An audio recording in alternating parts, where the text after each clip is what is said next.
buenos días y bienvenidos al Círculo Ecuestre de Barcelona. Hoy iniciamos una semana muy interesante con 4 nuevas sesiones, 4 webinars. La primera, que luego presentaré, es la inmobiliaria. El miércoles 6, mañana a las 16:30 tenemos la de mercado laboral con Luis Conde, socio fundador de Siniger & Conde, presentado por Aurora Sanz de Grant Thornton.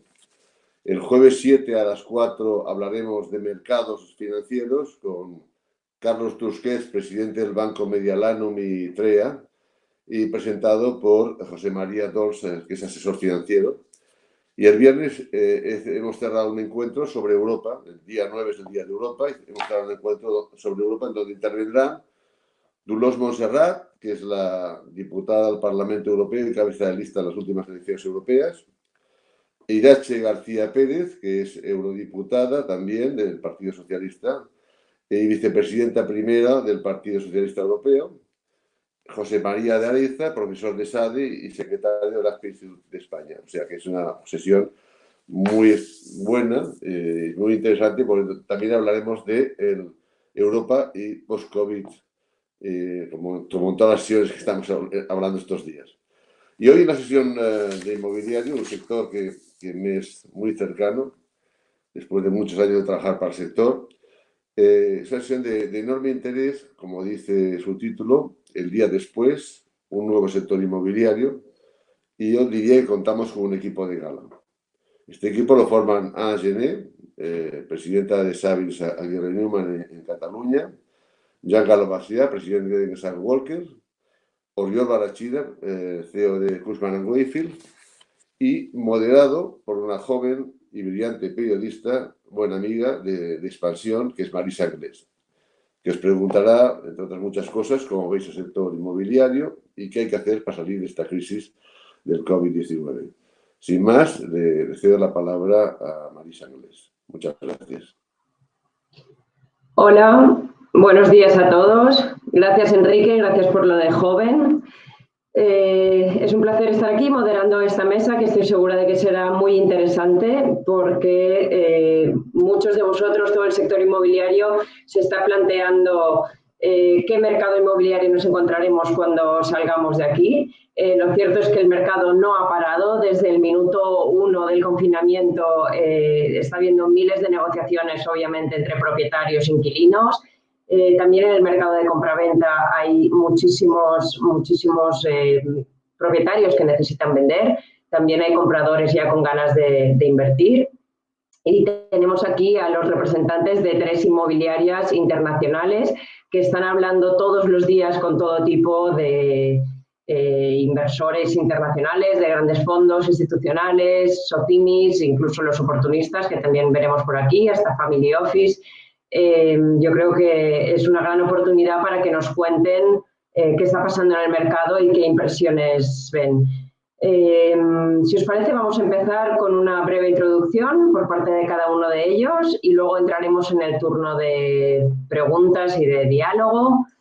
Para terminar, tendremos 10 minutos vamos a intentar reservar 10 minutos para preguntas del público que podéis ir, veréis que hay un chat en el que podéis ir dejando vuestras preguntas y os las leeré. Así que, sin más, vamos a empezar. Si os parece, empezamos con Anna Gené, presidenta consejera delegada de Savills Aguirre Newman en Barcelona. Anna Gené, buen día, buenos días. Marisa, ahora. Sí, disculpad. Ahora sí, perfecto. Bueno. Pues Ana, te dejo unos minutos para que nos expliques cómo ves tú el mercado inmobiliario que nos encontraremos cuando salgamos de este confinamiento.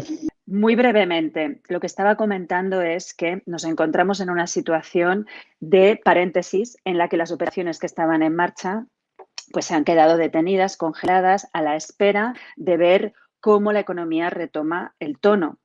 Dicho esto, la pretensión de todos aquellos que estaban en voluntad de invertir continúa viva, aunque puede haber una cierta incertidumbre en el precio. Siempre que hay un golpe tan fuerte en la economía como en el que estamos actualmente, pues puede haber un periodo de incertidumbre en el precio, en el que el vendedor tiene unas expectativas y el comprador puede tener las expectativas de comprar a descuento. Esta es una situación en la que nos podríamos encontrar. No obstante, a mí me gustaría dejar claro que A día de hoy nos encontramos en una situación absolutamente diferente en lo que atañe al sector inmobiliario de la que vivimos en la crisis anterior, que se inició a finales de 2007.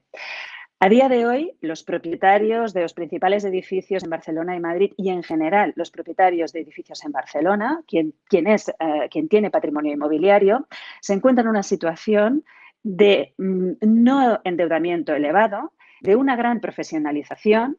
Después de la crisis, el sector ha hecho un ejercicio inmenso de profesionalización y de eficientar toda la cadena de valor inmobiliaria, con lo que el sector en sí se encuentra mucho más robusto y no tiene, salvo casos, yo diría que más bien excepcionales, no se encuentra en una situación de necesitar vender para hacer frente a esta situación, que por otra parte las expectativas son de que podamos recuperarnos si se hacen las cosas bien, y luego entraremos en más detalle de qué quiere decir hacer las cosas bien, de que nos podamos recuperar con una cierta rapidez. Con una cierta rapidez que quiere decir finales de 2021 en una situación ya normalizada de PIB, por ejemplo. También quisiera comentar algo que juega a favor de la estabilización del mercado, que es la situación en la que se encuentra el equilibrio entre oferta de producto inmobiliario y demanda de usuarios para ocupar ese producto inmobiliario.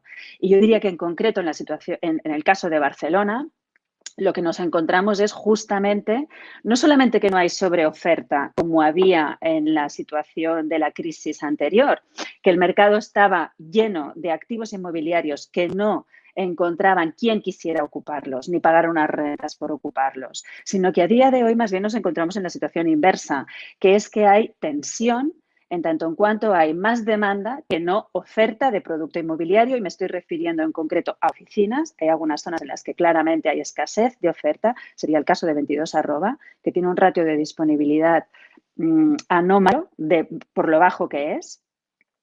Y si hablásemos de logística, también diríamos que la primera y la segunda corona, sobre todo en lo que es producto logístico apto para el e-commerce, también estamos con una escasez de producto inmenso. Es decir, en el sector inmobiliario hay todavía que fabricar producto para poder atender a la demanda, que es muy probable que durante estos meses esté retraída, esperando ver cómo se recuperan sus negocios para poder hacer frente a un contrato de arrendamiento que le obliga a pagar unas rentas durante un cierto tiempo, pero entendemos que pasada esta situación de incertidumbre, la demanda se volverá a activar. Muy bien, muchísimas gracias, Ana. Vamos a pasar a Engel Volkers. Si Ana y Oriol nos estaban hablando más del sector profesional, de oficinas, logístico, comercial, hoteles, Joan Galo desde Engel Volkers nos va a hablar del sector residencial. Hola, buenos días, Galo. Muy buenos días, ¿qué tal? ¿Cómo estás, Marisa? Buenos días, te damos unos minutos para esta breve introducción. Adelante. Bueno, ya. Intentaré ser breve porque veo que esta mañana la tecnología está siendo un desafío importante.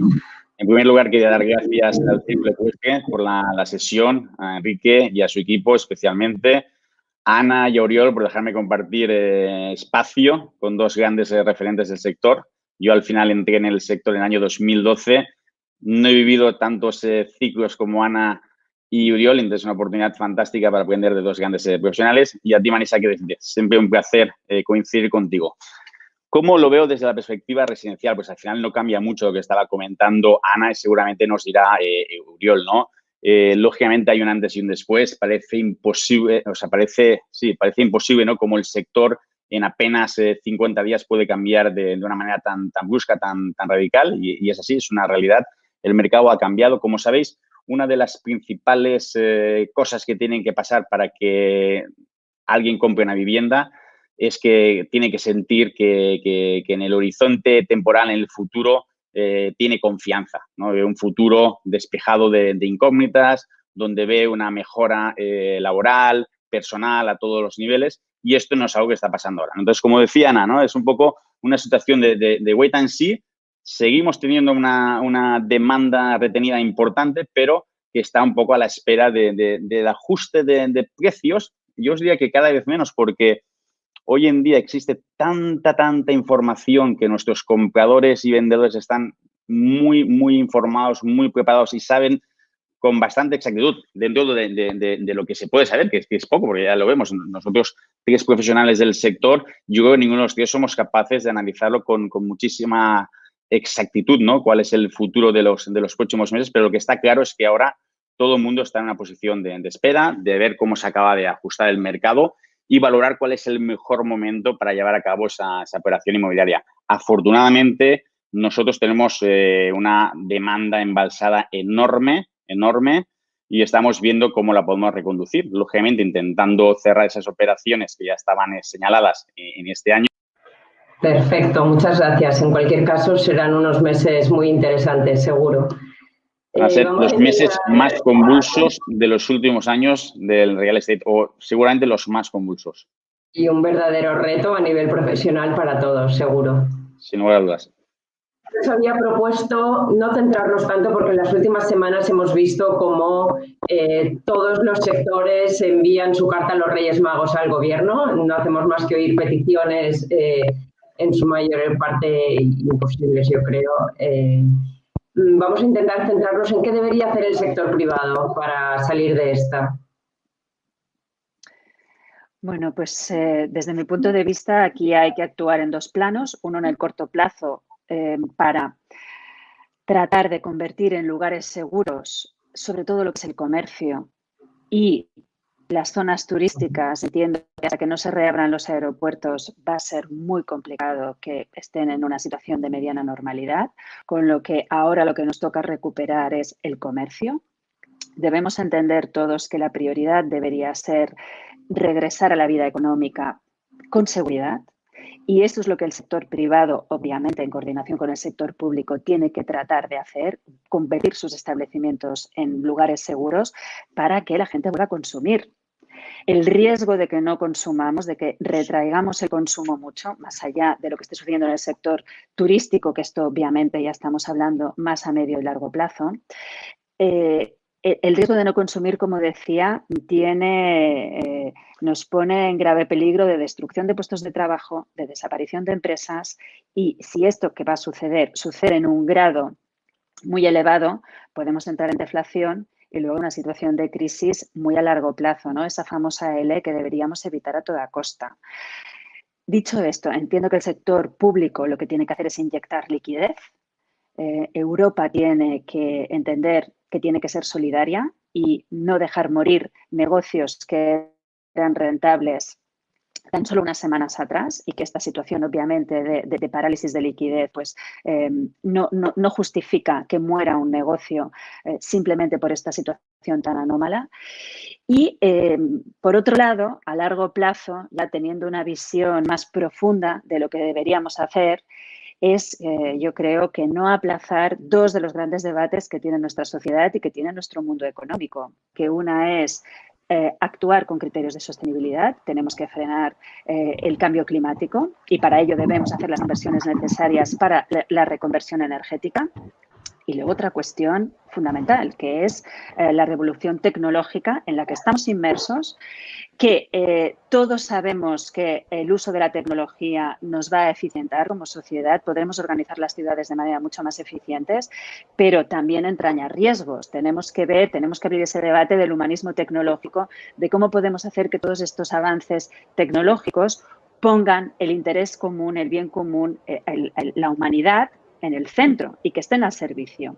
Porque lo hemos visto claramente durante estos días de pandemia, que la tecnología nos puede salvar la vida, nos puede mantener sanos, el uso de los datos, pero si usamos esos datos mal, nos puede hacer perder libertades. O sea que estos dos debates en el largo plazo yo creo que estábamos poniéndonos de perfil, pero ahora sí o sí, tras esta situación tan dramática de pandemia, tenemos que tratar de ver cómo hacemos nuestra economía más sostenible y estas dos variables, ecología y tecnología aplicada al bien común, deben ser inaplazables.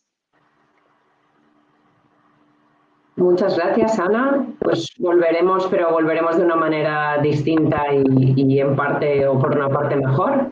Carlos, si te parece, contéstanos tú desde el punto de vista del sector privado, en este caso de residencial, ¿qué crees que deberíamos hacer para afrontar estos meses tan difíciles que vienen? Bueno, la primera responsabilidad que tenemos entre manos, sin lugar a dudas, es convertir nuestros puestos de trabajo en puestos de trabajo más seguros de antes de la pandemia, ¿no? Ese es el primer objetivo, ¿no? Luego, yo creo que tenemos todos los directivos un objetivo también muy claro y es una enorme responsabilidad en la gestión del COVID, ¿no? Como, no sé si lo decías tú, Marisa o Ana, ¿no? Hace 2 semanas, hace 3, 4 semanas, porque cada semana van cayendo multitud de empresas, teníamos negocios que estaban funcionando de una manera perfecta, a las mil maravillas, y de repente, ¿no? El trabajo, el esfuerzo de muchísimos años se ha venido atrás, porque ninguna compañía, por grande que sea, yo puedo hablar de nuestra compañía en particular, estaba preparada para afrontar un escenario como el actual, ¿no? Un escenario con caídas del 90% de las ventas. Esto es imposible, es inhumano. Entonces, yo creo que lo primero es eso, ¿no? Mucha responsabilidad en la gestión, y cuando digo en la gestión me refiero a que todos sabemos que lo fácil ahora es gestionar esto con despidos, quitándonos costes en nuestra masa salarial y demás, ¿no? Intentar entender qué otras alternativas y opciones tenemos, intentando que esta sea la última siempre, porque como siempre digo, el principal activo de cualquier compañía debería ser el capital humano, por lo menos en la nuestra lo es, ¿no? Intentar evitar todas aquellas medidas cortoplacistas, ¿no? Porque si no, o sea, tener, digo que algo que nos ha faltado durante mucho tiempo, algo más del sector público que el privado, ¿no? Una estrategia clara, definida a medio largo plazo, ¿no? Porque parece que nos conformamos con el sobrevivir, ¿no? Oye, basta ya, el sobrevivir está muy bien, pero es un básico que no debemos aceptar, ¿no? Tenemos que tener una estrategia clara de futuro, con un norte claro, una determinación muy clara para seguir prosperando como país, como empresarios, como empleados y como personas, ¿no? Como desafío también encuentro que tenemos toda parte tecnológica, ¿no? Sin lugar a dudas, tenemos que cambiar muchas cosas todavía. Creo que nos ha venido muy bien esta pandemia en ese sentido, en la parte tecnológica, ¿no? Porque hemos descubierto un nuevo mundo, hemos visto que podemos trabajar desde casa, pasar más tiempo con nuestras familias. Yo creo que esto es buenísimo, ¿no? Hace poco nadie lo veía con tanta claridad y esto nos ha venido muy bien. Eso sí, la tecnología pues implica todavía tenemos algunos gaps, algunos desafíos, como es la seguridad de los datos, la seguridad de la información. Ahí tenemos que ponernos todavía la pila, seguir trabajando y creciendo en ese sentido. Y poca cosa más. Hombre, por pedir, yo estaría encantado, además yo entré en el sector el año 2012, si por parte del gobierno pues tuviéramos cualquier tipo de incentivo, como el incentivo de la asignación fiscal de la vivienda que tuvimos durante años y que nos fue muy bien, pues sería fantástico, pero entiendo que en estos momentos es muy difícil esta petición, ¿no? Muchas gracias, Galo. Luego entraremos más en concreto en el tema residencial y en el tema residencial de Barcelona, que seguro que a muchos de los que nos están escuchando les interesa. Oriol, buenos días. Buenos días. Bueno, supongo que a mí me toca hacer la introducción y la respuesta a las 2 o 3 preguntas que me están saliendo, pero tampoco puedo extenderme mucho. Básicamente, yo creo que, para intentar sintetizar, creo que hemos pasado la primera fase, que era una fase muy de shock.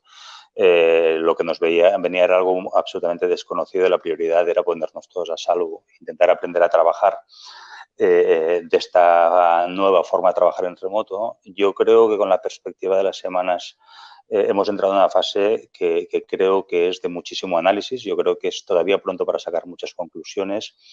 Nosotros al menos estamos preguntando mucho a nuestros clientes, tanto desde el punto de vista de ocupante como desde el punto de vista de inversor. Estamos preguntando mucho aquí, pero también estamos observando muchísimo los datos. Nosotros en China, por ejemplo, ya hemos vuelto al trabajo a más de 1 millón de personas, empleados de compañías para las que trabajamos. En países nórdicos, donde la pandemia y las medidas para combatirla han sido distintas, ya tenemos otro tipo de respuestas a la evolución en los distintos sectores.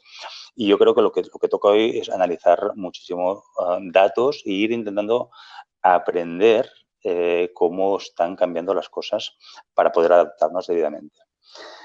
Una cosa que creo que es importante destacar es que en realidad muchas de las cosas que estamos viendo estaban ya pasando, lo que estaban pasando a una determinada velocidad y con determinada aversión al cambio por parte nuestra, porque siempre somos, tendentes a quedarnos en la zona de confort. Los índices de penetración del e-commerce en nuestro país eran muy bajos comparado a los de otros países y eso atendía a un montón de distintas razones, algunas de las cuales permanecerán. Nosotros personalmente creemos que va a incrementar la participación del e-commerce por razones obvias, pero seguiremos siendo un país con mayor afluencia a los formatos de retail tradicional, por ejemplo, que en el pasado. Lo mismo que pasa con los formatos de trabajo a distancia. Ya veníamos incorporando elementos de flexibilidad porque las empresas, sus crecimientos, necesidades de atraer y retener talento, necesidades de buscar una mejor conciliación, de evitar disminuir los tiempos de commuting, estaban ahí, pero porque no confiábamos en la posibilidad de estar trabajando como estamos trabajando estos días. Hoy es un mal ejemplo, hemos tenido problemas de conexión, pero yo estoy haciendo llamadas con todo el mundo constantemente todos los días. Entonces, una vez hemos visto que esto es posible, yo creo que de lo que se trata ahora es de encontrar ese equilibrio en usos, ¿no? ¿Para qué es bueno el teletrabajo? ¿Para qué es bueno reunirse? ¿Para qué es bueno estar en la oficina? ¿Para qué es bueno compartir un espacio de trabajo? Yo creo que se irá más por funciones y usos que no ir a extremos de a partir de ahora toda la compra es online o a partir de ahora todo el trabajo es en teletrabajo. Yo creo que es muy peligroso irse a los extremos porque no tiene demasiado sentido. Viviremos en un mundo de mayor omnicanalidad y de mayor flexibilidad en los tiempos y en los espacios. En cuanto a efectos, por ir un poco por barrios de lo que han ido comentando tanto Ana como Juan, ¿no?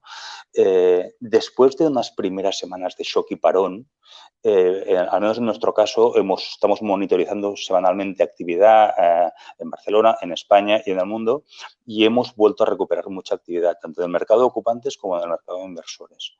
Es decir, el porcentaje de operaciones que damos por eliminadas definitivamente no llega al 10-12%, tanto en ocupación como por ejemplo, en el caso de oficinas, que es muy fácil de monitorizar, como de inversión. Hay operaciones que están más en una especie de on hold hasta que arrendadores, arrendatarios, compradores, vendedores entiendan un poco dónde están los nuevos valores, pero hay muchas operaciones que han seguido y se han buscado fórmulas para recoger esta nueva situación. Y a nivel de valores, nosotros estamos viendo que, dado que hay un cierto consenso en distinguir entre lo coyuntural y lo estructural, no estamos viendo un ajuste de precios significativo en aquellas operaciones que están siendo capaces de avanzar. Sí estamos viendo buscar fórmulas y estructuras de operación para recoger esta situación de excepcionalidad. Yo, si queréis, dejo aquí la introducción para no alargarme mucho con la excusa de que no he estado conectado desde el inicio y luego tú, Marisa, vas conduciendo y me dices si hay en algún aspecto quieres que profundice un poco más.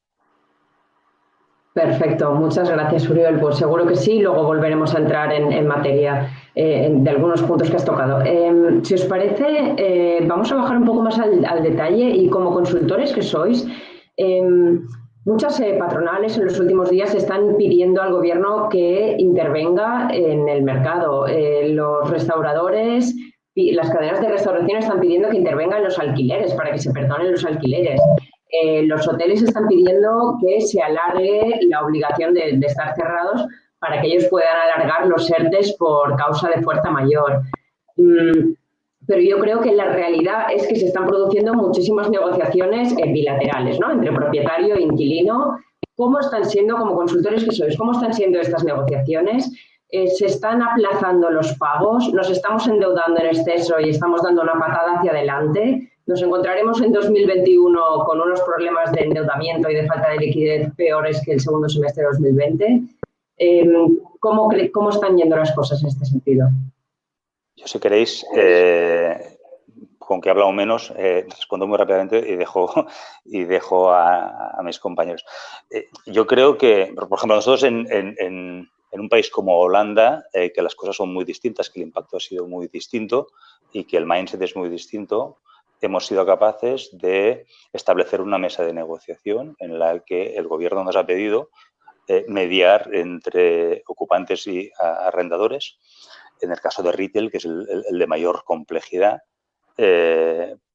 precisamente porque todas las partes eran muy conscientes de la dificultad de encontrar acuerdos si cada uno se ponía solamente a ver su parcelita y a defender sus intereses. Yo creo que esto aquí es inviable, lo hemos visto desde el minuto 1, y yo creo que hemos pasado a una casuística de que cada uno está intentando analizar su portfolio, analizar sus casuísticas y no está viendo una respuesta única y creo personalmente que no hay una única respuesta buena.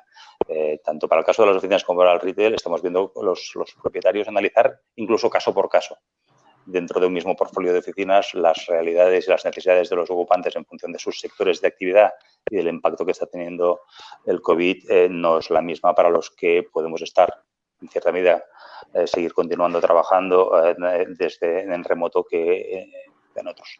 Y en el caso del retail, donde por razones obvias el parón, el cierre de la actividad ha venido dado, tampoco hay una única respuesta y está habiendo distintas modalidades, desde condonaciones a corto plazo, desde aplazamientos.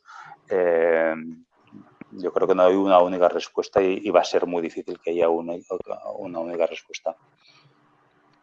Bueno, pues yo muy alineado a lo que decía Uriol, ¿no? Al final nosotros entre franquicias y centros de operaciones propios pues tendremos ahora mismo más de 100 oficinas entre retail y las oficinas en las que estamos nosotros y las casuísticas son prácticamente tantas como locales, ¿no? Las podríamos diferenciar tal vez en 2, 3 grupos. Hemos encontrado propietarios, lamentablemente, y lo entiendo absolutamente, algunos ultra generosos y proactivos que nos han llamado al principio de la pandemia. Nos han dicho, oye, no te preocupes, no me tienes que pagar, ya veremos cuando todo esto termine. Una maravilla, la verdad, estamos súper agradecidos. Como digo, estos casos son muy excepcionales.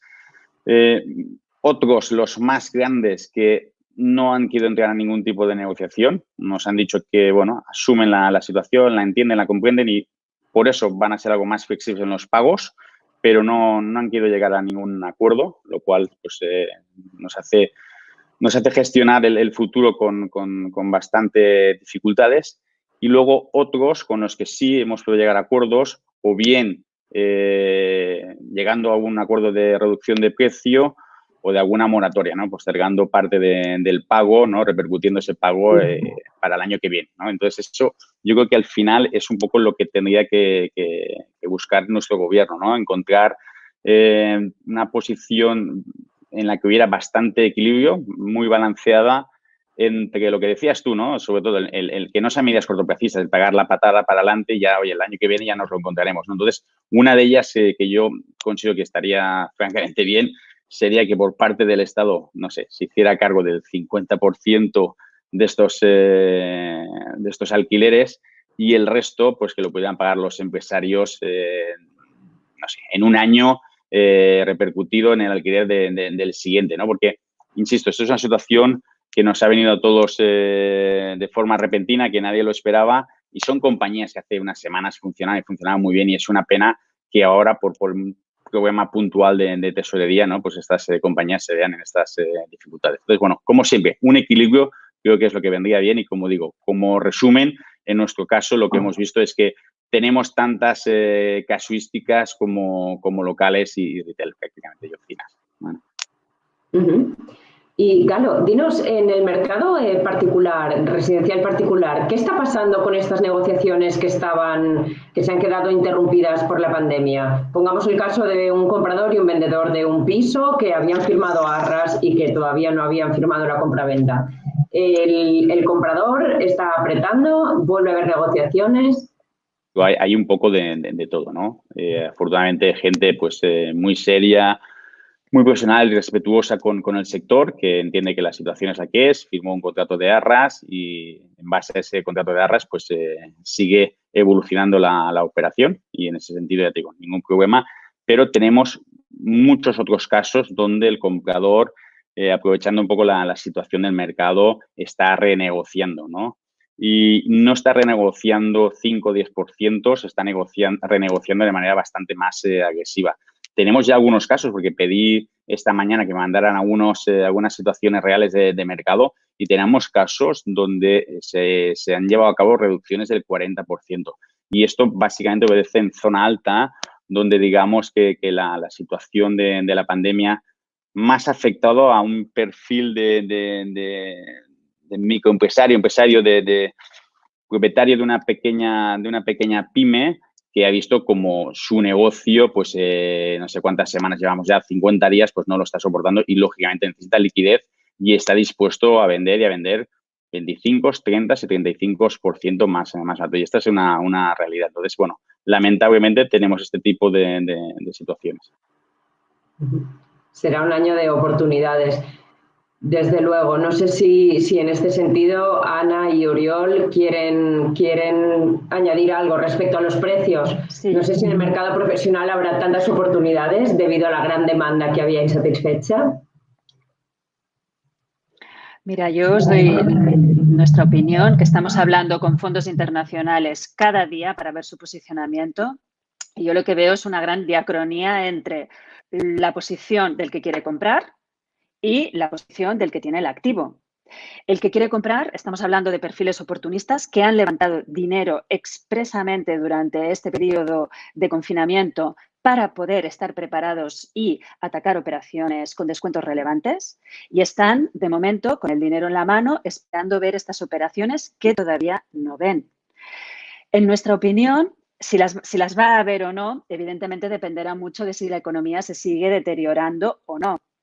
Pero si mantenemos las previsiones que hay actualmente encima de la mesa, lo que consideramos es que en lo que es producto prime no va a haber ventas a descuento, va a haber ventas a precio muy similar al anterior a la pandemia o al mismo precio de la pandemia, porque de la misma manera que hay dinero para los fondos oportunistas, también hay mucho dinero para los fondos institucionales que apuestan por un mercado a largo plazo y que lo que buscan son producto inmobiliario seguro, que el flujo de renta no se interrumpa a cambio de rentabilidades bajas y con lo cual este tipo de comprador mantiene los precios estables. Y luego si ya hablamos de las grandes carteras de NPLs y de REOs, a día de hoy quienes tienen estas carteras en la mano nos hablan de que no están en posición vendedora, que se dedican más bien a gestionar estas carteras para darles valor y que en todo caso, si llegan ofertas, solo aceptarían descuentos entre el 5 y el 10%. Con lo cual, situación, a diferencia de lo que nos ha explicado Joan, en el mercado profesional a día de hoy hay una situación, yo diría, de wait and see, de ver dónde se sitúa finalmente el valor de los activos, pero a día de hoy no se están produciendo operaciones a descuentos relevantes. Muy bien, muchas gracias. Yo, si queréis, Oriol. Sí, por añadir y no repetirnos, igual centro un poco la respuesta en el mercado de Barcelona, que nos es a todos más cercano. Y yo diría cosas importantes. Una que ha salido antes, la situación actual a nivel de apalancamiento no es la que fue en siglos anteriores. Es decir, esa urgencia, esa necesidad en el mercado institucional y en el mercado profesionalizado, los loan to value no son los que eran hace 10 años.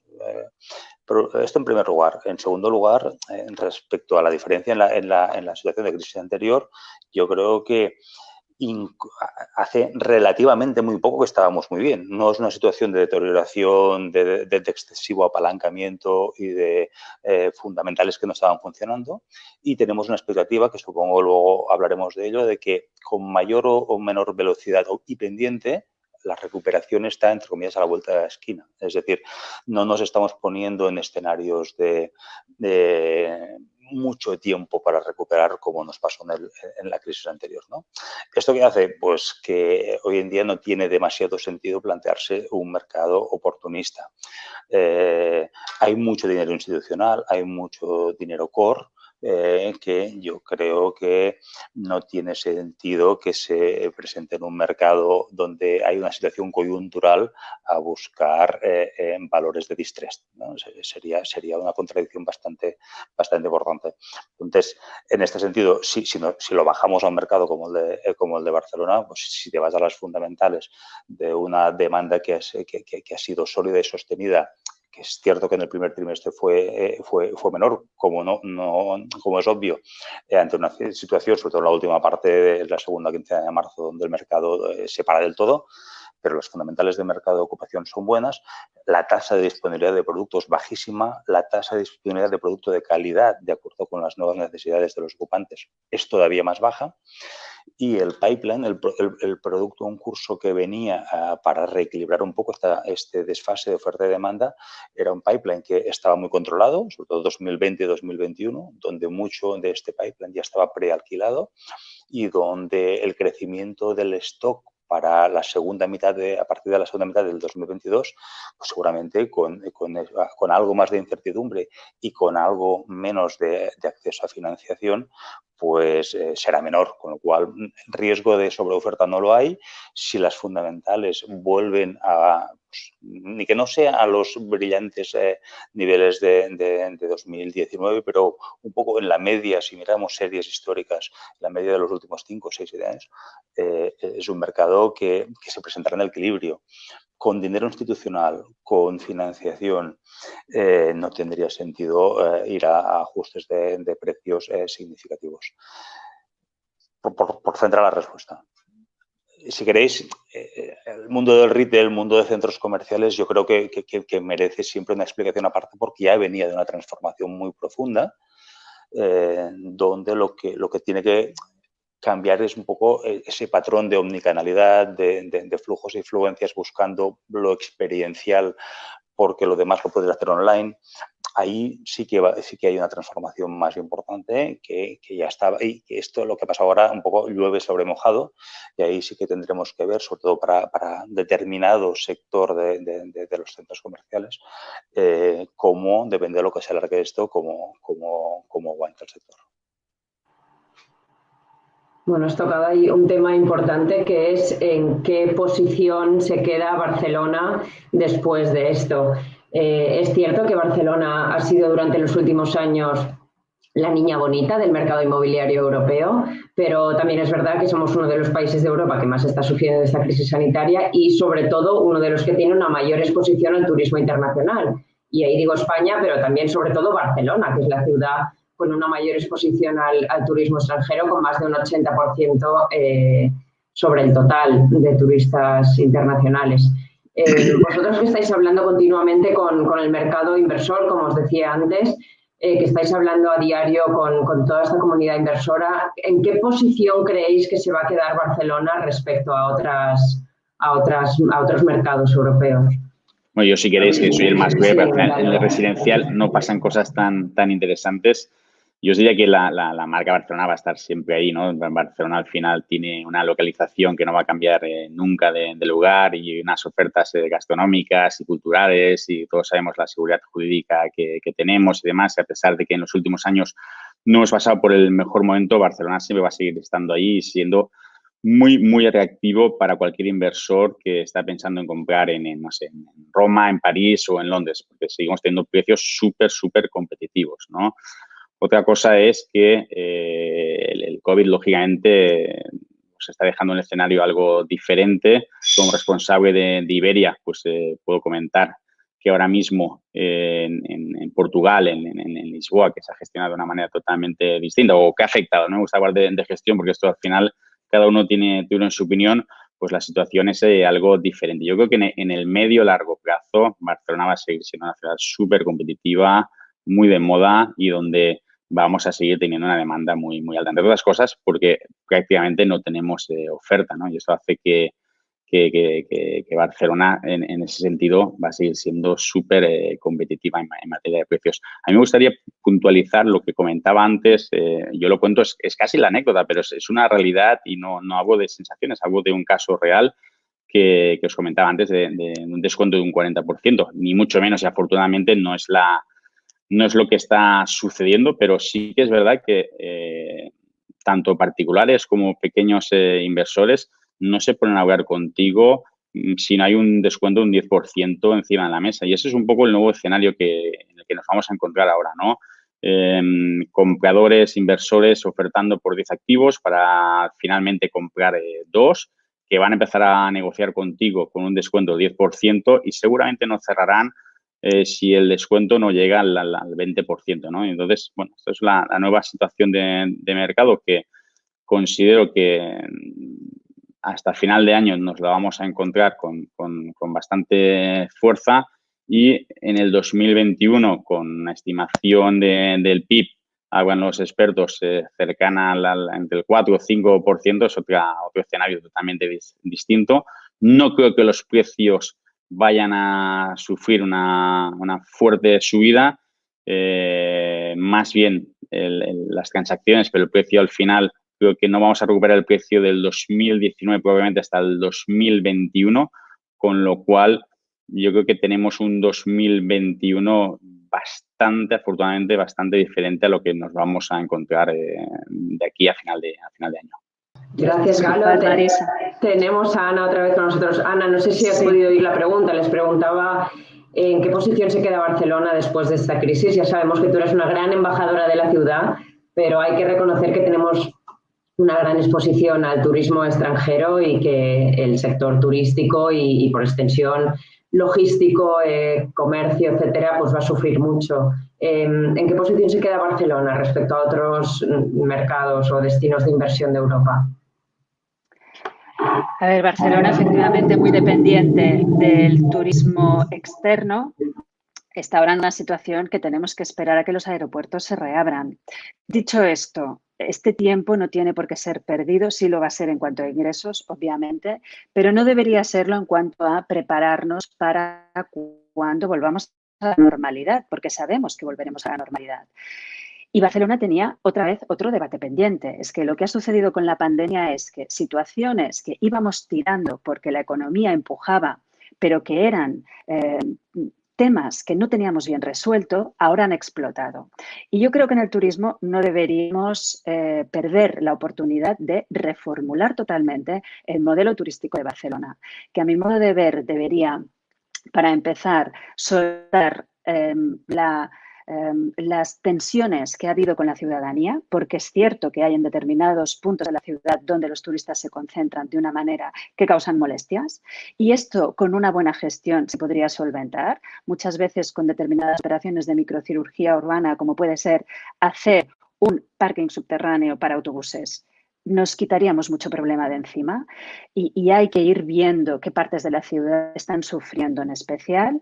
Luego, descentralización. Barcelona debería ser como un hub para, una vez el turista llega aquí vía Aeropuerto del Prat, poderlo llevar a zonas de la costa o del interior de Cataluña que estarían encantados de recibir el dinero del turismo. Y luego también reformular totalmente el modelo turístico de Barcelona. Debemos basar el modelo turístico de Barcelona en la cultura. Nosotros tenemos un museo al aire libre, que es el modernismo. Tenemos festivales que se producen durante todo el año de artistas de primer nivel, tanto en música clásica como en música electrónica, como en todo tipo de música. Y deberíamos trabajar mucho más esta marca de Barcelona como ciudad de cultura. Y esto nos llevaría reducir muchísimo las tensiones con la ciudadanía, además de que debería también, desde mi punto de vista, hacer una labor de explicación de qué significa que Barcelona sea una de las ciudades más atractivas para el turismo internacional y el tipo de turismo que viene, que además gasta. Yo creo que la ciudadanía se siente ajena al flujo de dinero que proviene del turismo.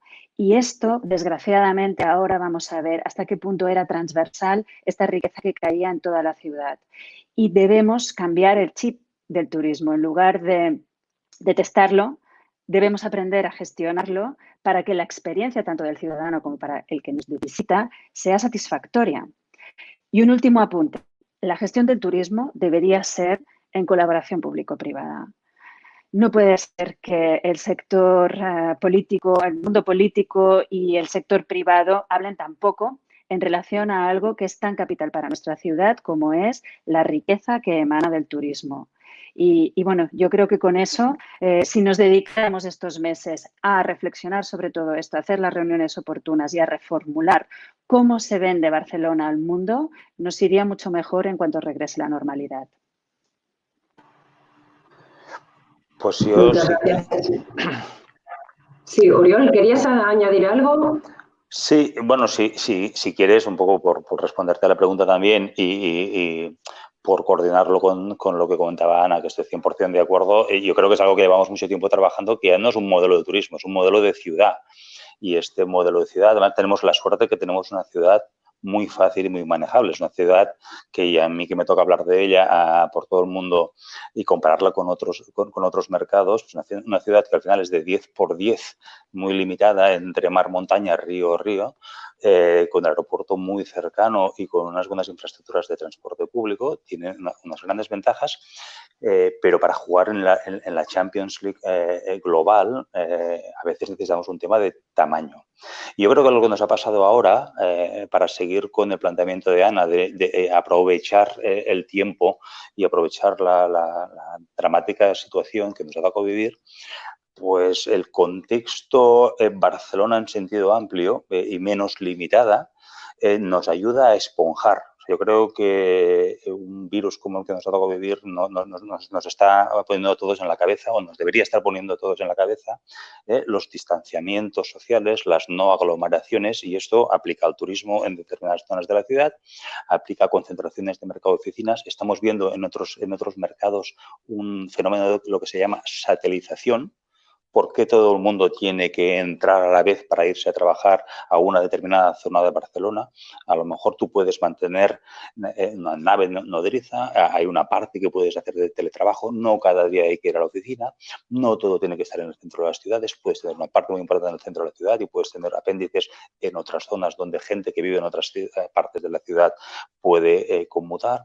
Entonces, yo creo que Barcelona, en este sentido, pues puede seguir siendo la niña bonita, como la definías, Marisa, porque también es muy importante distinguir segmentos y sectores. Y Barcelona en estos años ha tirado muchísimo gracias al sector tecnológico, y el sector tecnológico está saliendo reforzado en esta situación. Es decir, muchos de nuestros clientes que los primeros 15 días, las primeras 3 semanas nos pararon operaciones sin nosotros hacer nada para reactivarlas, porque nosotros creíamos que pasaríamos un tiempo de wait and see, han vuelto ellos a reactivar operaciones, incluso operaciones de clientes del sector tecnológico a nivel global que ni están presentes hoy en Barcelona y que a pesar de la que está cayendo están apostando por instalarse en Barcelona y apuntando a algo que en el mercado, en nuestro sector llamamos net take-up, que es contratación neta, que es algo casi impensable de pensar en una situación como la actual, que es no que una empresa se mueve de un sitio a otro, sino que una empresa aterriza aquí y todos los puestos de trabajo que genera son 100% nuevos puestos de trabajo y todos los metros de oficina que contrata son metros nuevos de oficinas. Por añadir a la respuesta, porque creo que es más un planteamiento de qué ciudad queremos para atraer ese tipo de talento detrás del cual van este tipo de empresas. Perfecto, muchas gracias, Oriol. Pues si os parece, seguimos con todas las preguntas que nos están mandando todas las personas que están conectadas y que nos están escuchando. Hay preguntas muy interesantes, con lo cual os pediría que fuerais un poco breves en las respuestas y así podemos leer más. La primera yo creo que iría más dirigida a Galo, porque habla del sector residencial. Dice, ¿qué perspectivas ven de cara a 2021 para el residencial de obra nueva, en primera y segunda corona? Pregunta complicada. No quiero molestar a ningún promotor, alguno de ellos muy amigo, pero dependerá mucho de las decisiones que tomen de aquí en adelante, ¿no? Yo creo que, y lo puedo entender, otra cosa es que piense que sea lo correcto. Los promotores ahora mismo se resisten a ajustar los precios y la realidad es una realidad muy diferente. O sea, hay muchísimas personas afectadas por el ERTE, otros que se han quedado directamente sin trabajo. Muchos de nosotros pues o sufriremos ajustes salariales o ya los hemos sufrido. Entonces, la situación económicamente hablando es muy diferente. La banca ya es una banca tan simpática como hace un tiempo. La banca ahora prefiere, pues lógicamente, dar un préstamo ICO donde sabe que su morosidad va a estar más protegida. con los avales del Estado que concentrarse en las hipotecas, como ha hecho en el pasado, con lo cual no digo que sea un imposible conseguir una hipoteca, ni mucho menos, pero para determinados perfiles socioeconómicos ya no tienen la misma facilidad que habían tenido en el pasado, con lo cual, y en resumen, si los promotores ajustan los precios, no veo ningún problema. Si los promotores siguen con los precios actuales, en la mayoría de los casos bastante altos, lo veo bastante complicado, la verdad. Y perdón que has dicho que fuéramos rápidos, discúlpame. Muchas gracias. Hay 2 o 3 preguntas que hablan de la nueva forma de trabajar de las empresas, hablan del teletrabajo y del comportamiento de las empresas de impulsar este trabajo a distancia, como decía antes Oriol, incluso de necesidades de reducir metros cuadrados, ¿no? ¿Cómo creéis que será la nueva forma de trabajo? ¿Creéis que realmente afectará a la ocupación de oficinas? Oriol, Ana, quien quiera. Bueno, yo me lanzo ya que Oriol ha escuchado un poquito su opinión. A ver, es cierto que hemos aprendido a trabajar forzosamente y que lo estamos haciendo muy bien, estamos siendo productivos y nos estamos comunicando con más o menos dificultades, pero vamos haciéndolo. No, otra cosa que nos ha enseñado esta situación de confinamiento es lo importante que es la interacción social. Yo necesito encontrarme con mis compañeros, compartir ideas de manera informal, de manera formal. Es decir, lo que seguro nos sucederá es el fin del espacio de trabajo específico para que trabajemos desde casa, de una manera generalizada. ¿Por qué? Pues los espacios de trabajo cada vez más van a ser espacios de interacción, espacios en los que entre los que el hecho de estar conectados con otros profesionales enriquezca nuestro propio trabajo.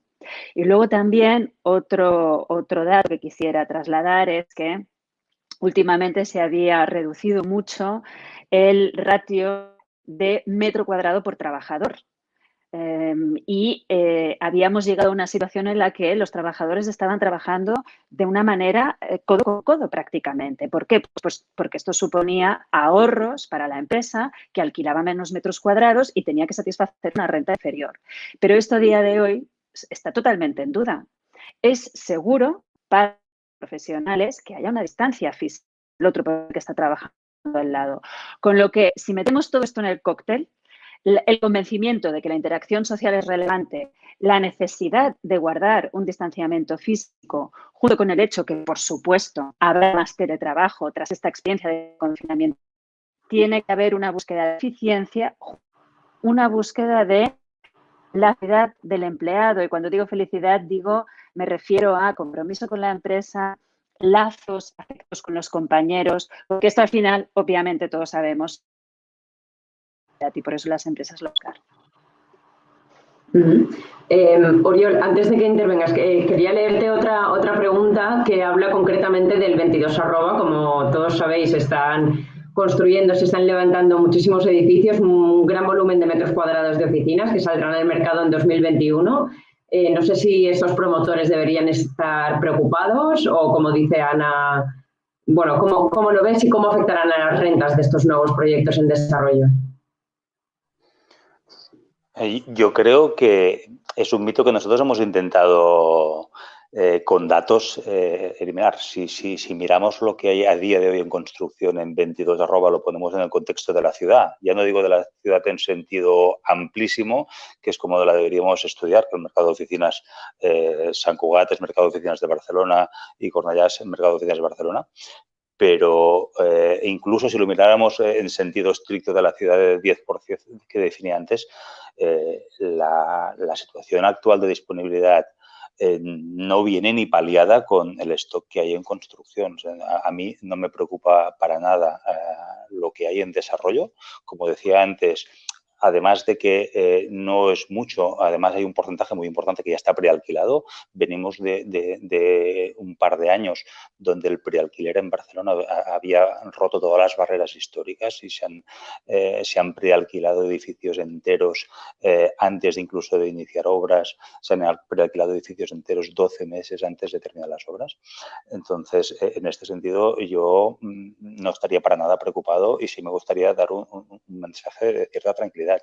Luego, en un contexto global, porque estas empresas que estamos siendo capaces de atraer, porque siguen un talento que quiere venir a Barcelona, como decía antes, muchas veces de este sector tecnológico, y sector tecnológico que ya no es solamente producción de videojuegos, que ha sido un sector estrella en Barcelona, sino todo aquello que tiene un componente tecnológico importante, está buscando un determinado tipo de activos. Y este determinado tipo de activos son activos de eficiencia de planta, con una serie de calidades, con una sostenibilidad, con unos parámetros que lamentablemente no tienen edificios de planta pequeña en centro ciudad que se construyeron hace 40 años. Entonces, en este sentido, yo creo que no tenemos ningún riesgo de desajuste entre oferta y demanda.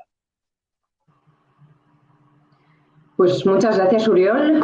Muchas gracias a todos por esta visión, por trasladarnos todo lo que se está contando el mercado y por vuestra visión, quizá, no sé si optimista o esperanzadora, ¿no? de lo que le espera a Barcelona por delante. No sé si alguien quiere contestar alguna otra de estas preguntas que os he planteado. ¿Queréis añadir algo más? La verdad es que nos hemos quedado ya, nos hemos pasado de tiempo. Ana, perdona, decías.